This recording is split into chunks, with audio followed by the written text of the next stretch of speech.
I'm so grateful. NAPAC was supporting me when I was running for city council. I was running against a 12-year incumbent that served Grand Prairie since I was 10 years old.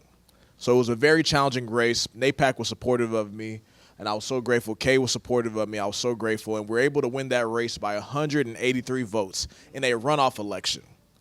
That race, I've always told people this, that was the most challenging race I've ever been in. The reason it was very challenging is I had no name recognition. I had no experience. I was a college student, and they really beat me up on a lot of racism. I had folks while I was campaigning telling me to go back to Africa, saying we're not going to vote for that N word. We can't pronounce his name.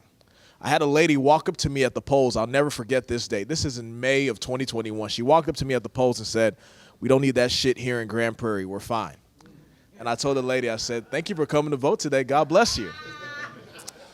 And the reason that I took it that way is because I knew that she didn't know who I was.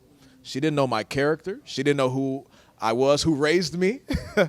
And she was just going based off fear, what she had heard about me from others, what she had heard about me and how people characterized me.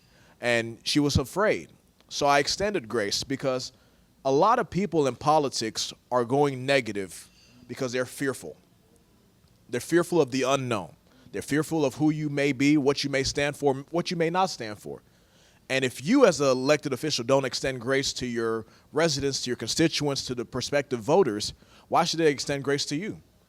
So what's incredible is 3 years later when I'm running for re-election in 2024, so many of those conservative folks that had the racist epithets towards me would contact me and say, "Junior, you've proven us wrong. We're going to support you for your re-election." I'll never forget this one gentleman that reached out to me on Facebook in April of 2024. And this guy was on Facebook saying that I was going to bring drugs into the city of Grand Prairie. Grand Prairie was going to be a crime-ridden city. He's a real big MAGA guy. But he reached out to me. He said, "Junior, myself, my wife, and my son will be voting for you on Saturday. You proved me wrong. You showed that a young man can lead. And I'm proud of you, and I'll be supporting you." He's not supporting me for state rep because I'm a Democrat, but for city council, he came around and supported me because I looked at it like this. He didn't know me. Many of them didn't know me.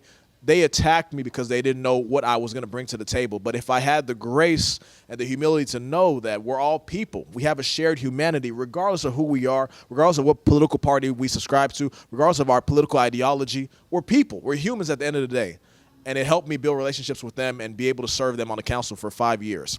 But I just want to make sure I go back to thanking Kay because he held a reception for me after I won my election back in 2021. At that reception, that's where I met Judge.